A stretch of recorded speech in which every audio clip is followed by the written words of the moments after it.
That ship can go much faster than it is going. And the company has forbidden it in writing. Things you've never seen now revealed. This is how the world moves. Somewhere in the Pacific right now, there is a container ship deliberately going slower than it can. Not because something broke, not because the sea is rough, not because the master decided to take it easy. It is going slowly because a written instruction from the company says what speed to hold, and that speed is usually far below what the ship was designed for. Many of these hulls were drawn for 24 or 25 knots, and now spend their entire working lives near 16 or 17. It is the equivalent of buying a sports car and driving it at 40 miles an hour on purpose every day for 20 years. And the reason is the strange part. Arriving later made more money. Enough more that it became the standard across an entire industry, and enough that engine makers had to redesign how their engines live. To see why, you need the most brutal rule at sea. And it is not an economic rule, it is a physical one. The power required to push a hull through water rises roughly with the cube of speed. The cube, not double. Which means adding 10% to your speed does not cost you 10% more force. It costs you something close to a third more. And the inverse is where the magic hides. Taking 10% off the speed drops the power demand by nearly a third. It is the difference between sweeping your hand slowly through a swimming pool and shoving it. Water does not resist a little more.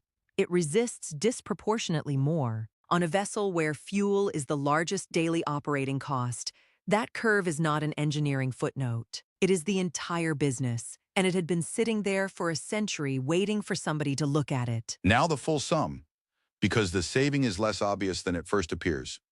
If the ship goes 10% slower, it burns far less per day.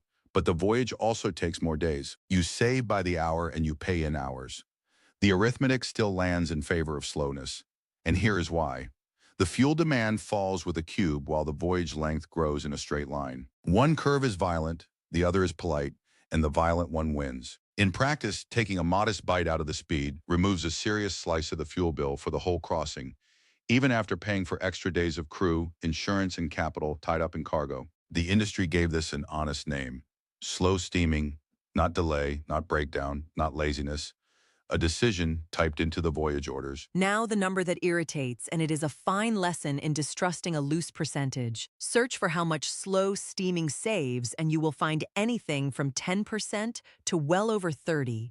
And both ends appear in serious documents. Both are correct, and they describe different ships. The saving depends on the vessel class, the shape of the hull, how loaded she is, how fouled the propeller and hull are, the state of the sea, and how much speed was actually given up. A large, full ship designed to run fast has an enormous amount to gain by easing off. A small vessel that was already slow by design has almost nothing. Anyone publishing one figure for the world fleet is adding together things that do not add. The right question is always how much this hull saves on this route with this cargo. And here's the part nobody mentions because it defies common sense twice in a row. Going slowly started breaking the engines, and in order to keep arriving every week, the industry had to buy more ships, not fewer. In a moment, I will explain both of those. And they turn out to be the same story told from two ends. Start with the engine, because it is the more beautiful problem.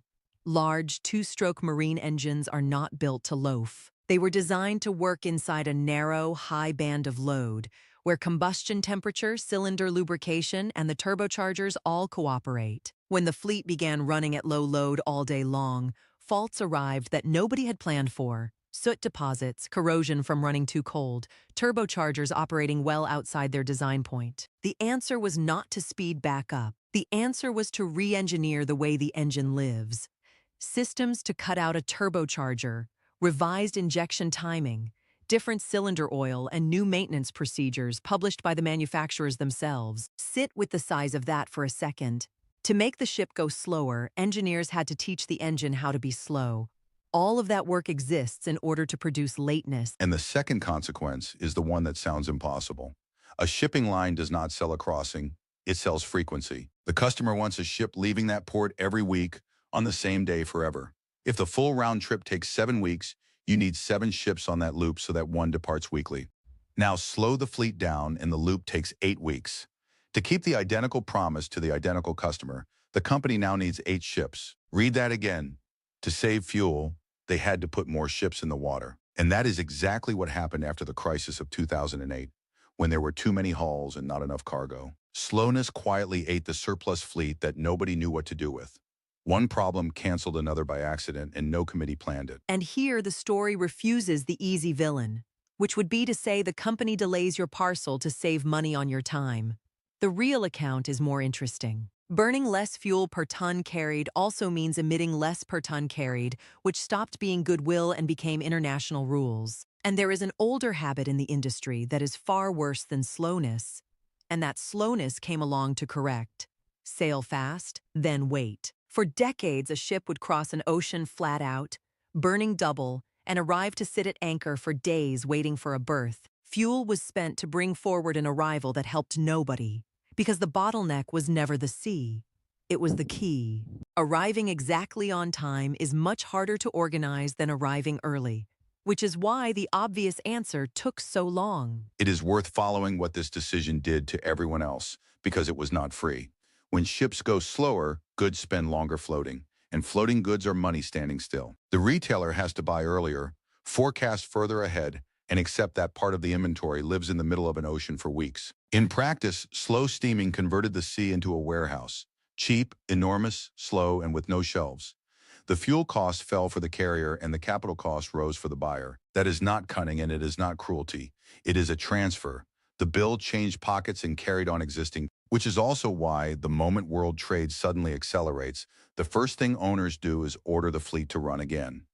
Nothing about the physics changed, the sum simply flipped. And there is an honest counterpoint, worth saying before slowness becomes the hero of the story. First, it is no longer purely a choice. Since 2023, international efficiency and carbon intensity rules push the fleet towards lower speeds, so part of what looks like commercial judgment is now compliance. Second, there is a hard floor. Cut speed too far and you need so many extra ships on the loop that capital, crew, and maintenance swallow the fuel saving whole. Third, not every cargo can wait. Fresh food, medicine, seasonal fashion, and the spare part for a stopped production line still fly at a cost per kilo that does not bear comparison. Slowness is superb for anything that can wait, and it turns out the world contains far more patient cargo than impatient cargo. That is the quiet discovery underneath all of this. And this is where it stops being about ships and becomes a lesson about the word progress.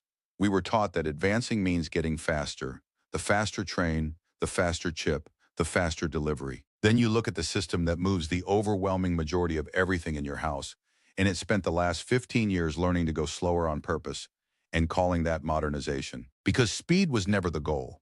The goal is arriving at the right moment for the least cost, and those two things are almost never the same thing. There's an old fable about a tortoise and a hare that everybody remembers as a story about persistence. It is actually a story about somebody who never needed to run. That is why this channel exists. The world moves in ways that look nothing like our instincts about movement. If you made it this far, try this. Open one of the public ship tracking sites. Pick a large container vessel in the middle of an ocean and read her speed in knots. Then look up the design speed for that class. The gap between those two numbers is this entire episode happening live. Tell me below what you found, and here's the next episode of this channel. We talked about the ship that goes slowly. Next time, the ship that has to carry the sea itself in order to stay upright. When it sails empty, it fills enormous tanks with water from the port it left and discharges that water on the other side of the planet. Subscribe so you do not miss it.